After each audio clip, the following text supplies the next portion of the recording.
There used to be a time when covert and espionage organizations used to hire sharpshooters or engineers to make them smaller seeing devices, listening devices, focusing on assassinating some revolutionary leader or government leader. But nowadays, the tactic has changed drastically. Covert organizations nowadays are focusing on mob psychology. Social psychologists are being hired instead of sharpshooters.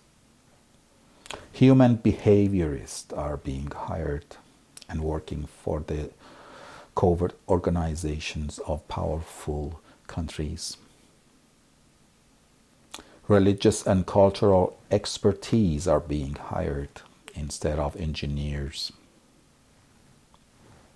A little scenario on the side of the main scenario prepares the world community to accept quickly any unpleasant and unexpected event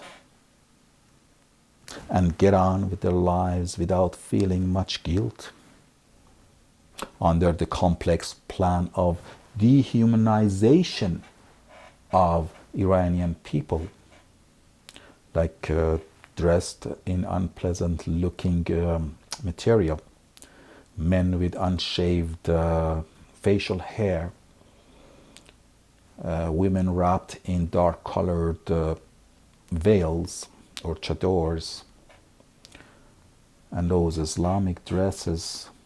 One can effortlessly detect the purpose. Yes, the mass of misled and ignorant people caught in mob madness, chanting death to America, death to Israel, and don't really mean it, since it's part of the everyday drill. Do they deserve death just because they are chanting those slogans? That looks like, in the eyes of world community, something that can be easily forgotten. When 9/11 occurred, no one to the last minute even thought about it. No scholar in related fields ever foreseen it. Even Ben Barber in his legendary Jihad versus Macworld did not see it coming. But this time the world community can relate to the Al-Qaeda attacks anywhere on the world. Pretty much the same way. So they're going to shrug shoulders if Al-Qaeda attacked some major country like Iran with major arsenal and say, oops, they did it again. So the element of surprise is not a surprise anymore. That is the behind reason for the surprise attack on 9/11. The next attack will also be a surprise out of nowhere. We're going to have breakfast in the morning and watching the news of some missiles being fired towards central Iran, the same way that planes hit the World Trade Center, same way that planes hit Pentagon.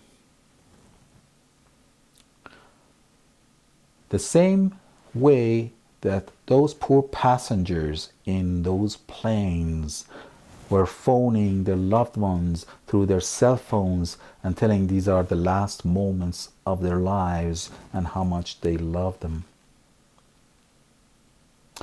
Those dramatic scenarios are going to be repeated with the people of Iran, notifying that they have 2 hours to live. because some missiles with some nuclear warheads are flying towards them. A city of millions of people have little time to flee. People are gonna get on their cell phones, cry, talk to their relatives, talk to their friends abroad, saying goodbye. Very similar to what happened to those people in 9/11. But this time the attacks are going to be much larger. The casualties will mount to millions. But it is not going to be a surprise because it has happened before. What a play, gentlemen, you wrote. It's time to stop this plot. Scrap this plot. We know now what is going to happen. Iran will not stand this humiliation under any government or any regime. The Iranian people are proud people. And you know that.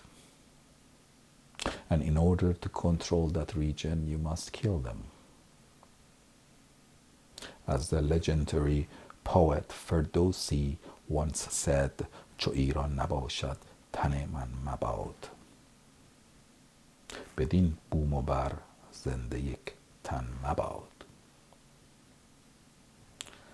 Are we going to make use of that poem? No, you're not.